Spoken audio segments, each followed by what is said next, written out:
What up, what up, what up? It's Sly. What I have here is a more in-depth build guide that I think is fun and can surprise your opponent with how quickly you can ramp power up. I did a video guide previously on discussing Victoria Hand as a whole and cards that combo and just generally work well with her.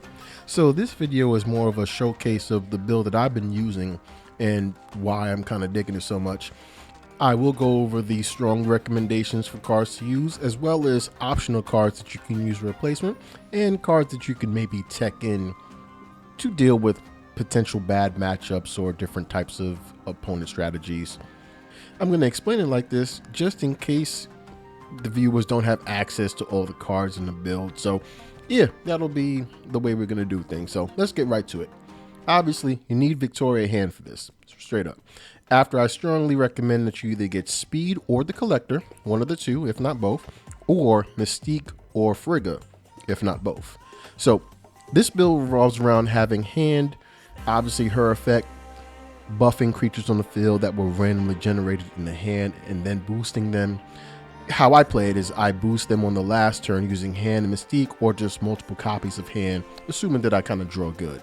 So I do want to say it's a bit strategic because the card generators that we use, they don't have a lot of power initially, so placement is key to ensure that you have space for the powerful creatures that you're going to soon set up. The benefits of this type of build that mill decks really don't work here. They can take your cards from your deck, but you generate cards that you want to boost, meaning that you're not going to need access to cards in your deck entirely. The focus is getting Hand on the field, followed by Frigga or Mystique to double the effect. The main card generators that I use are Mirage to get a copy of the lowest card with a small boost in the power, Valentina giving us a 6-cost card discounted, and Iron Patriot providing us another 4 to 6 cost card that can potentially be discounted. Keep in mind that you can use Maria Hill, the Hand, or even Mantis to help generate lower cost cards that can be boosted as well in the hand. This is why I don't prefer to use Nick Fury in this build. Fury I didn't go with, as he clogs the hand with 3 6-cost cards, and even with Quinjet on the field, I can't place them all immediately the way I would want to, so I simply decided to go in another direction. Do note though that Agent Coltsman is a good card to tech in regard to getting a 4 and 5 cost card in your hand in case you wanted to explore. Alright, let's go into just the straight play-by-play nature of the build. It's very straightforward. You usually hopefully open it up with Maria Hill or Agent 13 or Quinjet, you know, something 1 cost to 2 costs, just ready to start generating some cards. Pretty much getting the setup started.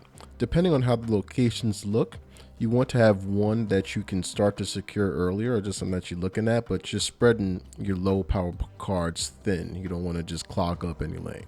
Don't worry about power plays yet because you're still generating the cards, and you're focusing on spreading your weak creatures thin in all lanes where you generate cards. While you generate cards, I should say.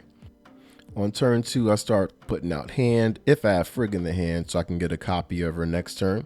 If not, if I have Mystique, or if I don't have anything, I'll wait till turn 5 to drop Hand and then hopefully have something to duplicate or affect or add another copy. Turn 4 is more of a preferential choice because you can choose to use your random cards that you have generated.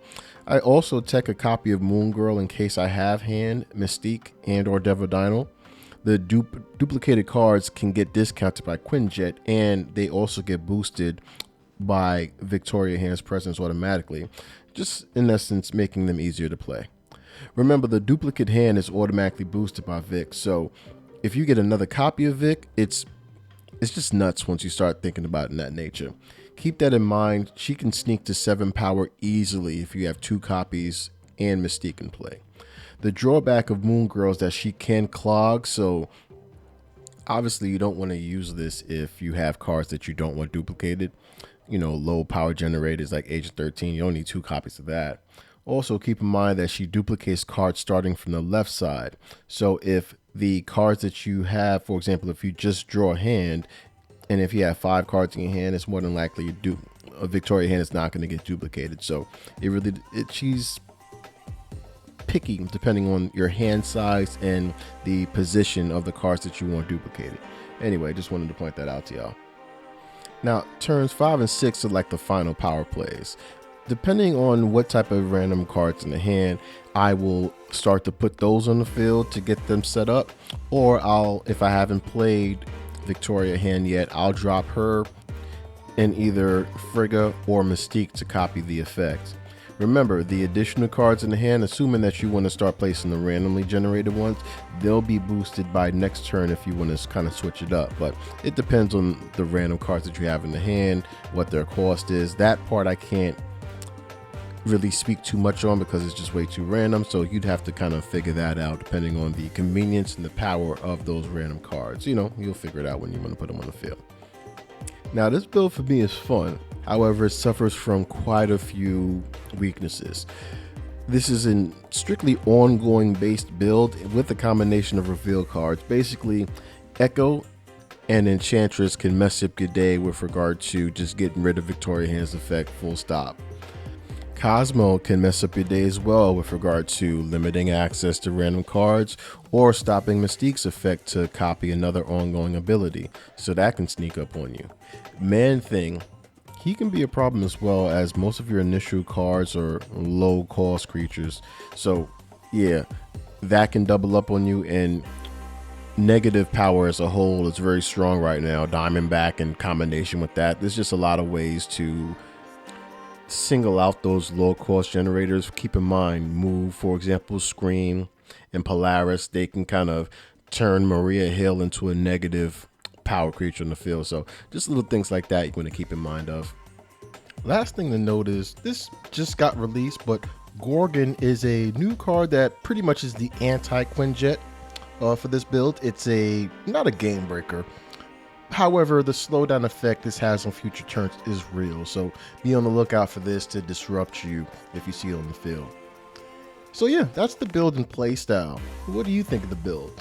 Are there cards that you'd recommend or would tech in place of others? This is my fun lull type of build that I like to run when I'm just winging it, just having a grand time.